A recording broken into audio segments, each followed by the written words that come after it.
end before we transition to Q&A, I want to get the likelihood that you think we are in a simulation. 10% chance, 20%, what, just give me a number. Just a number, go. I can't give you that number. I don't have any evidence. She's not authorized to divulge that information. Okay, so you give a no answer. Max? 17%. 17%. Jim? Morpheus? 1%. 1% chance. I'm going with effectively zero. Effectively zero. David? 42%.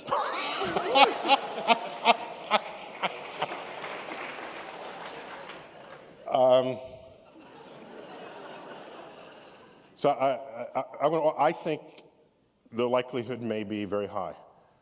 And my evidence for it is just, it's a thought experiment, and it's simple. We'll just end with this reflection. And I'm elsewhere, like on YouTube, saying this, so you can check it out again later if you choose. I just think when I look at what we measure to be our own intelligence, and we tend to think highly of it. Getting back to Jim's point, there's a certain hubris just even in how we think about our relationship to the world. And it's understandable, perhaps, even in the search for intelligent life in the universe. It comes with the assumption that we will find life that also thinks we are intelligent.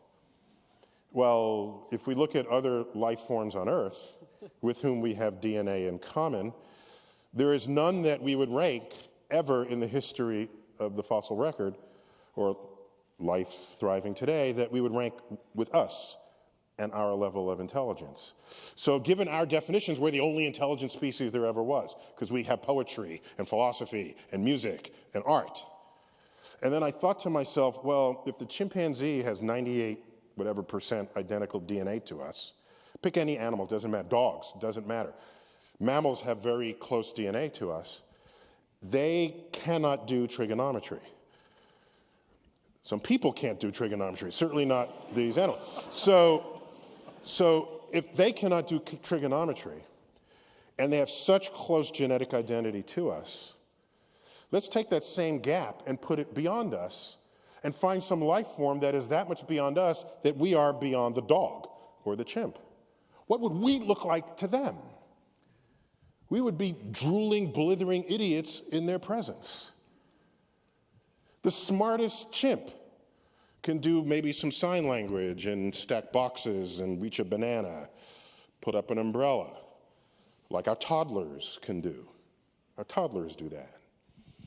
So maybe the smartest human, you can bring Stephen Hawking forward in front of this other species, and they're chuckling because they'll say, oh, this happens to be the smartest human, because he's slightly smarter than the rest because he can do astrophysics calculations in his head, like little Timmy over here. Oh, you're back from preschool. Oh, you just composed a symphony. That's so beautiful. Just put it on the refrigerator door. Or you just derived all the principles of math. Oh, that's cute. And so that is not a stretch to think about. And if that's the case, it is easy for me to imagine that everything in our lives is just the creation of some other entity for their entertainment. It is easy for me to think that.